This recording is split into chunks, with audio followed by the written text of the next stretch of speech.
근데 전반부에는 15절까지가 전반부로 이렇게 나눌 수 있는데, 이스라엘이 해망으로 말미암아서 땅을 이방 나라에게 빼앗겼습니다. 그리고 수치를 당했습니다. 그렇지만 여호와께서 다시 그 땅을 되찾아서 그 백성들이 살게 할 것을 이사야 선지자를 통해서, 에스겔 선지자를 통해서 하나님께서 예언을 해주십니다. 후반부에서는 여호와 앞에 죄악을 범한 이스라엘 백성이 심판을 받아서 이방에 사로잡혀서 수치를 당하지만 여호와께서 반드시 그들을 다시 해방시키고 옛날같이 회복시킬 것을 언급하고 있습니다.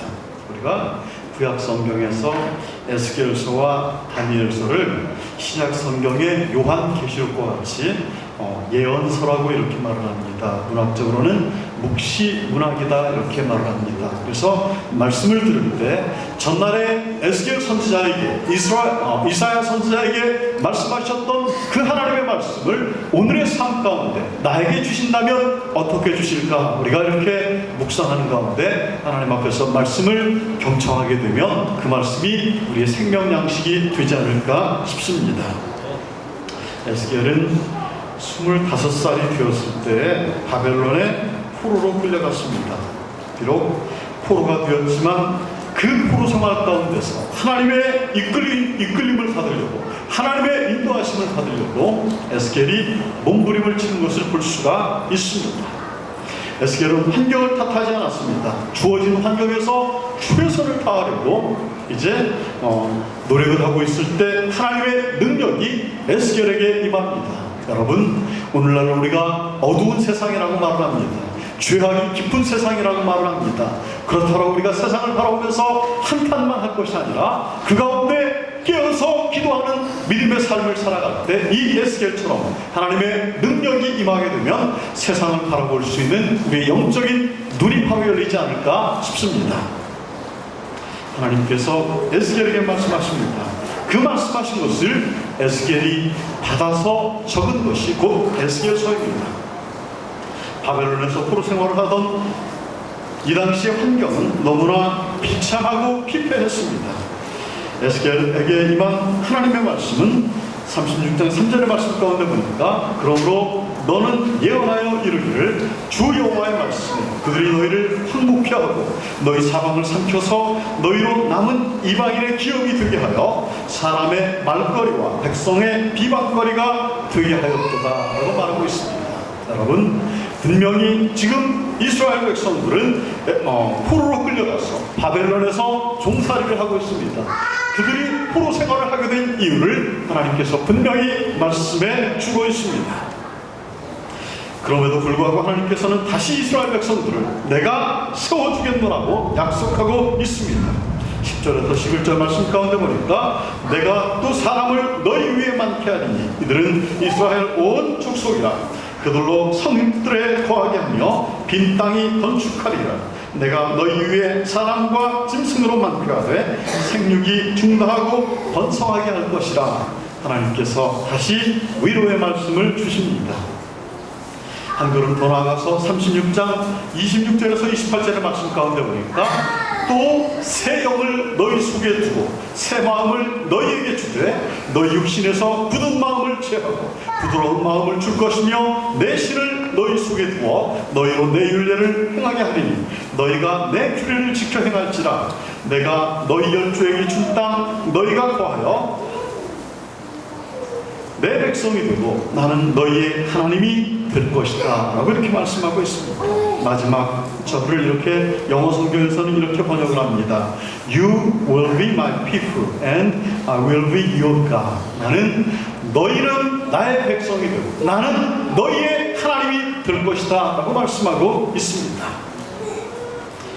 하나님께서는 이스라엘 백성에게 황무한 땅이, 황폐한 땅이 점차 기경될 것이다 라고 이렇게 말하고 있습니다.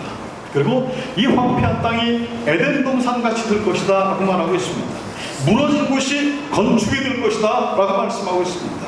여러분, 오늘의 이 시대를 살아가는 우리들의 신앙 상태를 한번 돌아보시길 바랍니다. 그리고 지금 절망 가운데 계신 분 계십니까? 낙심 가운데 계신 분 계십니까? 오늘 이 에스겔 선지자에게 주셨던 예언의 말씀이 힘이 되시기를 바랍니다. 황무한 땅이 기경이 될 것이다. 에덴 동산이 될 것이다. 무너진 집이 다시 건축하게 될 것이다 라고 하는 것은 아무리 우리가 세상의 그 힘으로 인해서, 세상의 어려움으로 인해서 고통을 당한다 할지라도 하나님께서 택한 백성을 외면하지 않으시겠다라고 하는 말씀인 것입니다. 하나님께서는 이스라엘 백성들에게 이렇게 에스겔 선지자의 입술을 통해서 끊임없이 위로해 주시고 소망을 주셨습니다. 36장 37절의 말씀 가운데서는 나 주 여호와가 말하노라. 그래도 이스라엘 족속이 이와 같이 자기들에게 이루어 주기를 내게 구하여야 할지라 내가 그들의 인수로 양떼같이 많아지게 하되 라고 말하고 있습니다. 내가 그냥 주는 것이 아니라, 내가 그냥 너희에게 축복을 주는 것이 아니라 그러나 너희가 구하여라 라고 말하고 있습니다. 여러분, 하나님께서는 우리 입술을 통해서 우리가 하나님께 간구하시기를 원합니다. 하나님이 우리에게 다 부어줄 수도 있지만 그러나 이스라엘 백성들에게, 이스라엘 족속과 이와 같이 내가 이루어 주기를 너희가 구하여야 할지라 라고 하신 이 말씀을 유념하시기를 바랍니다. 우리는 기도하시면 하나님께서 들어주시겠다고 약속하신 말씀인 것입니다. 이 시간 우리도 하나님의 약속의 말씀에 의지해서 주님 앞에 여러분의 삶의 무거운 짐을 다 내려놓으시는 귀한 시간이 되시기를 주님으로 축원합니다. 괜찮습니다. 크게 아멘으로 괜찮습니다. 영국의 한 가정에 6남매 중에서 넷째로 태어난 아이가 있었습니다. 이 아이의 집은 너무나 가난했습니다. 주일학교 예배를 드리는데 주일학교 헌금을 드릴 그러한 형편이 안 될 정도로 가난한 집에서 태어난 아이가 있었습니다. 그래서 선생님이 이제 헌금을 할 시간이 되면 이 아이는 다른 아이들처럼 헌금 바구니에 예물을 드리지 못하고 눈을 감고 하나님께 기도를 하고 있습니다. 그 모습을 본 선생님이 참으로 마음이 안타까웠습니다. 그래서 이 아이에게 돈을 주면서 얘야, 이걸 바꿔서 주일마다 조금씩 하나님께 예물을 드리려구나 라고 하면서 선생님이 아이에게 돈을 주었습니다. 그러니까 이 아이가 몇 주일을 그렇게 헌금을 합니다. 아이들 앞에서 당당하게 이렇게 헌금을 했습니다. 그런데 몇 주일이 지나니까 이 아이가 다시 예물을 드리는 시간에 눈을 감고 기도를 하고 있는 거예요. 그래서 선생님이 얘야, 선생님이 헌금할 수 있도록 돈을 줬지 않니? 뭐가 잘못된 거야? 물어봤습니다.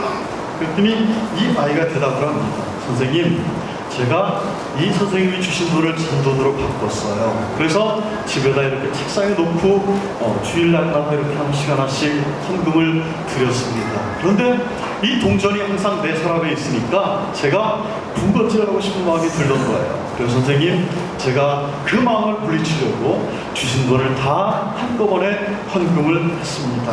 그 아이가 이렇게 선생님께 말을 했습니다. 참으로 기특한 아이가 아니겠습니까? 어린아이인데도 불구하고 말씀이죠. 이 아이가 자라서 1885년에 한국의 선교사로 파송이 되었습니다. 그래서 서울에 세문안교회를 세웠습니다. 한글 성경을 번역을 했습니다. 독립운동가들을 후원하면서 연세대학교를 세운 언더우드 박사입니다. 그는 선교자이자 교육자로 한국을 살다가 57세가 되어서 지병으로 이제 세상을 떠났습니다. 하나님의 품에 안겼습니다. 자신의 목숨을, 자신의 일생을 주님께 바치겠다라고 서원했던 한 주일학교 학생이 이렇게 놀라운 일을 행한 것입니다. 여러분,